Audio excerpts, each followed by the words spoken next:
Bonjour à tous. En plein mouvement de grève des avocats en France, des magistrats partis de Strasbourg le 4 avril dernier ont fait escale à Sœurs en Côte d'Or hier. Ils réalisent un périple à vélo de plus de 900 km pour réclamer, je cite, une justice indépendante. Ils seront à Chalon-sur-Saône aujourd'hui avant de reprendre leur route vers l'Italie puisque leur périple doit s'achever à Vintimille où ils passeront le flambeau à leurs collègues italiens.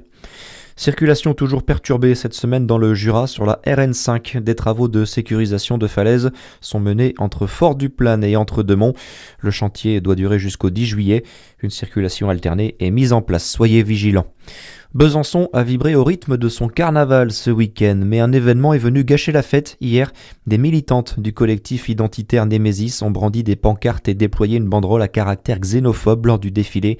Ce n'est pas la première fois puisqu'en 2024, déjà des faits similaires avaient conduit la maire de l'époque, Anne Vigneault, à saisir la justice.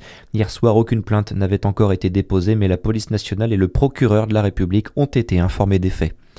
Dans le reste de l'actualité, il est le nouveau visage de la Hongrie. Peter Magyar a remporté hier les élections législatives. Candidat pour un 5e mandat, Viktor Orban a reconnu sa défaite et évoqué des résultats douloureux mais sans ambiguïté.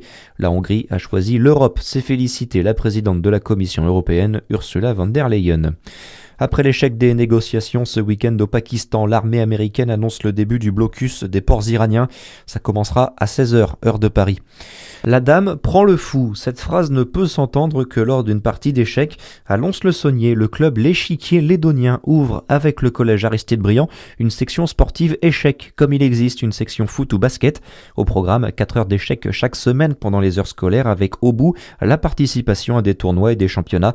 Cela fait plusieurs années que le club tente d'ouvrir cette section. C'est désormais chose faite, d'autant qu'Olivier Minot, président du club, constate un vrai engouement. On a eu un très grand engouement après le Covid et puis ça monte très régulièrement.